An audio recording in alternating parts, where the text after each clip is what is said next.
ఓం నమః శివాయ. ఓం నమో నారాయణాయ. కర్మ నివారణ నరదృష్టి నివారణ కాళభైరవాయ నమో నమః. ఓం కాళకాలాయ విద్మహే కాళాతీతాయ ధీమహి తన్నో కాళభైరవ ప్రచోదయాత్. హరి ఓం. మా ఛానల్కి స్వాగతం. చూస్తున్న వీక్షకులకు ప్రేక్షకులకు ప్రియ కాళభైరవ భగవద్బంధులకి స్వాగతం పలుకుతూ మమ్మల్ని ఎంతగానో ఆదరిస్తూ ఉండబడినటువంటి ప్రియ సోదరీమణులకు జ్యోతిష్య అభిమానులకు అందరికీ కూడా ముందస్తుగా కార్తీక మాస అమావాస్య మాస శివరాత్రి శుభాకాంక్షలు. అలాగనే కాళభైరవ జయంతి ఆశీస్సుల చేత అందరికీ నిండు నూరేళ్ల ఆయురారోగ్యాలను ప్రసాదించాలని, ఎవరికి ఎలాంటి ఆర్థిక, విద్య, ఉద్యోగ, వివాహ, వ్యాపార సంబంధిత దోషాలను తొలగించి నిత్య ఐశ్వర్యాన్ని, ఆనందాన్ని ప్రసాదించాలని మనసారా కోరుకుందాం. 16/11/2025 నుండి 30/11/2025 వరకు పుట్టినటువంటి వారందరికీ ముందస్తుగా జన్మదిన శుభాకాంక్షలు. ద్వాదశ రాశుల్లో గ్రహ గమనాల్ని వీక్షింపచేద్దాం. కర్కాటక రాశిలో దేవగురు బృహస్పతి సంచార స్థితి, సింహరాశిలో కేతు సంచార స్థితి, తులారాశిలో శుక్ర సంచార స్థితి స్వక్షత్రకారకుడు, వృశ్చిక రాశిలో రవి భగవానుడు మరియు కుజుడు స్వక్షత్రకారకుడు మరియు బుధుడు కూడా అక్కడే సంచార స్థితి, త్రిగ్రహ సంచార స్థితితో ద్వాదశ రాశుల్లో గ్రహ గమనాలు ఈ విధంగా ఉన్నాయి. సింహరాశి వారికి అర్ధాష్టమ త్రిగ్రహ సంచార స్థితి, అష్టమ స్థానంలో శని సంచార స్థితి జరుగుతూ ఉండగా, కార్తీక మాసంలో మాస శివరాత్రి సందర్భంగా, పోలి అమావాస్య సందర్భంగా ఎలాంటి విధి విధానాన్ని పాటించడం వల్ల గ్రహదోషం తొలగి అష్ట కష్టాలకు స్వస్తి పలుకుతూ అష్టైశ్వర్యానికి స్వాగతం ఎలా పలకాలో ఈ వీడియోలో సవివరంగా సంపూర్ణంగా తెలుసుకుందాం. సింహరాశిలో ఏ నక్షత్రాలు వస్తాయనగా మఖా నక్షత్రంలోని 4 పాదాలు, పుబ్బా నక్షత్రంలోని 4 పాదాలు, ఉత్తరా నక్షత్రంలోని 1 పాదం కలిపితే సింహరాశి అవడం జరుగుతుంది. రాశాధిపతి రవి భగవానుడు, రాశిలోనే కేతు సంచార స్థితి, తృతీయంలో శుక్ర సంచార స్థితి ఉన్నప్పుడు వీలైనంత వరకు మౌనం, ధ్యానం, సత్ప్రవర్తన, తల్లిదండ్రులతో, గురువులతో, అన్నాదమ్ముళ్లతో, అక్కా చెల్లెలతో సత్ప్రవర్తన అవసరమని చెప్పి గుర్తుపెట్టుకోగలగాలి. ఏడాది తర్వాత ఆత్మకారకుడు రవి, రుణరోగ శత్రుకారకుడు కుజుడు, బుద్ధికారకుడు బుధుడు అర్ధాష్టమంలో సంచారం చేయనప్పుడు యంత్రాలతో, ఆయుధాలతో, మాటలతో చాలా జాగ్రత్తగా ఉండాలి. ప్రధానంగా ప్రభుత్వపు అధికారులతో చాలా జాగ్రత్తగా ఉండాలి సుమా. లేకపోతే అనేక రకాలమైన భారీ మూల్యం చెల్లించక తప్పదు. పోలీస్ స్టేషన్లు, కోర్టు సమస్యలు, ఆర్థిక ఇబ్బందులు, అనారోగ్యం పొంచి ఉంది. తస్మాత్ జాగ్రత్త. సప్తమంలో రాహు, అష్టమంలో శని భగవానుడు సంచారం చేయనప్పుడు దూర వాయు జల ప్రయాణాలు చేసేటప్పుడు ఎన్నో జాగ్రత్తలు అవసరం. ప్రేమికులు చాలా జాగ్రత్తగా ఉండాలి. భార్యాభర్తల మధ్య అన్యోన్యత చాలా అవసరం. అలాగా 12 సంవత్సరాల తర్వాత దేవగురు బృహస్పతి వ్యయంలో జలరాశిలో మిత్రస్థానంలో సంచారం చేయనప్పుడు ఓపిక, పట్టుదల, కార్యదీక్షణ, సంపూర్ణ కఠోరమైన సాధన అవసరం అని చెప్పి గుర్తుపెట్టుకోగలగాలి.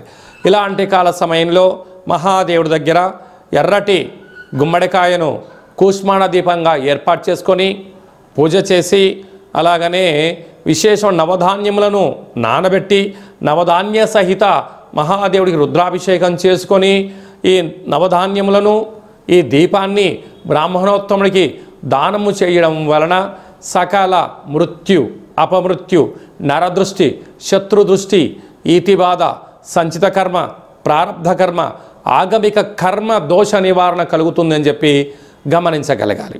అలాగనే సింహరాశిలో ఉండబడినటువంటి ప్రధానంగా ప్రభుత్వ ఉద్యోగస్తులు, ప్రైవేట్ రంగాల్లో ఉండబడిన వారు, పెట్టుబడులు, బ్యాంక్ సెక్టార్లో ఉండబడిన వారు, సంపూర్ణ సినిమా రంగాల్లో ఉండబడిన వారు, సృజనాత్మకతమైన రంగంలో ఉండబడిన వారు, వ్యవసాయ సోదరీమణులు, గృహ భవన నిర్మాణ కార్యక్రమాలు ఆచరింపచేసేవారు ఎంతో జాగ్రత్తగా ఉండాలి.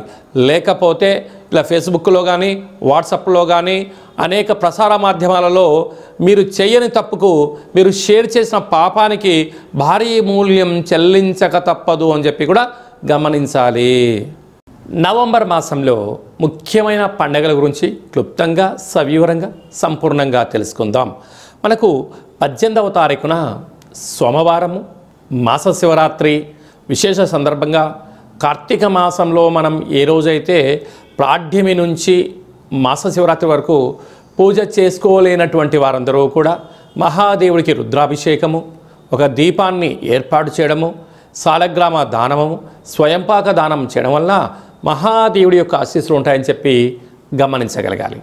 అలాగనే 20వ తారీఖున మనకు గురువారము విశాఖ నక్షత్ర సందర్భంగా పోలి అమావాస్య సందర్భంగా మనము వెన్నతో దీపాన్ని పెట్టడం వలన మహాదేవుడి యొక్క కృపకటాక్ష వీక్షణ కలిగి సంపూర్ణ నిండు నూరేల ఆయురారోగ్యాలని ప్రసాదించడం జరుగుతుంది అని చెప్పి గమనించాలి. అలా కుదరలేనటువంటి వారందరూ ఈ కింది నెంబర్ సంప్రదించినట్లయితే కాశీ క్షేత్రంలో మన యొక్క కాళభైరవ స్వామి యొక్క దేవాలయంలో గోకర్ణ క్షేత్రంలో మీ పేరుపైన రుద్రాభిషేకము, దీప కార్యక్రమాన్ని ఏర్పాటు చేయించి స్వయంపాక దానాన్ని కూడా ఏర్పాటు చేయడం జరుగుతుందని చెప్పి గమనించాలి.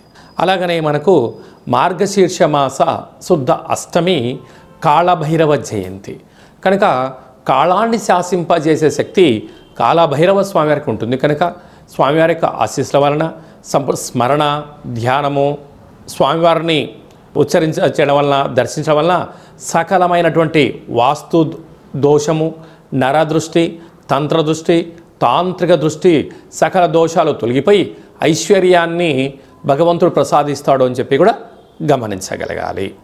విశేషమైనటువంటి ఈ యొక్క కార్తీక మాసంలో మార్గశీర్ష మాస శుద్ధ శుక్లపక్షంలో అందరికీ ఐశ్వర్యం ప్రసాదించాలని మనం కూడా ఒకసారి మనసారా కోరుకుందాం.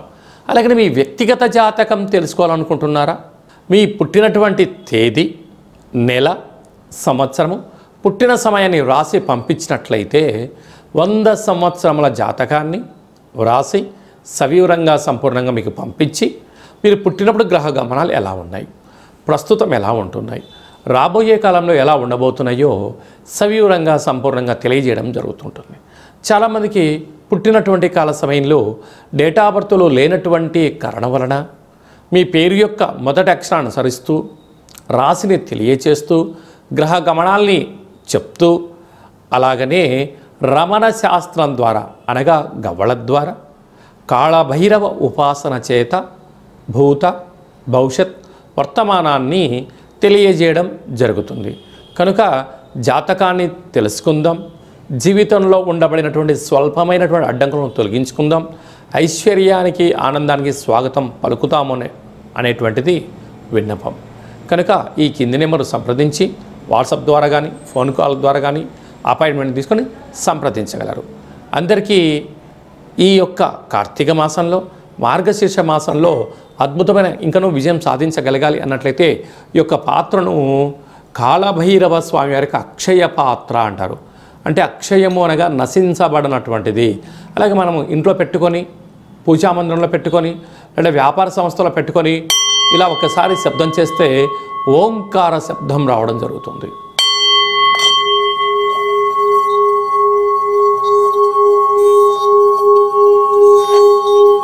ఓం కాళభైరవాయ నమః, ఓం కాళభైరవాయ నమః, ఓం కాళభైరవాయ నమః అనే మంత్రాన్ని ఉచ్చరింపచేస్తూ 12 సార్లు అలా తిప్పడం వలన సంపూర్ణమైనటువంటి గృహంలో ఉండబడినటువంటి జాతకంలో ఉండబడిన దోషము, వాస్తు దృష్టి, సకల దోషాలు తొలగి ఐశ్వర్యం కలుగుతుందని చెప్పి గమనించగలగాలి.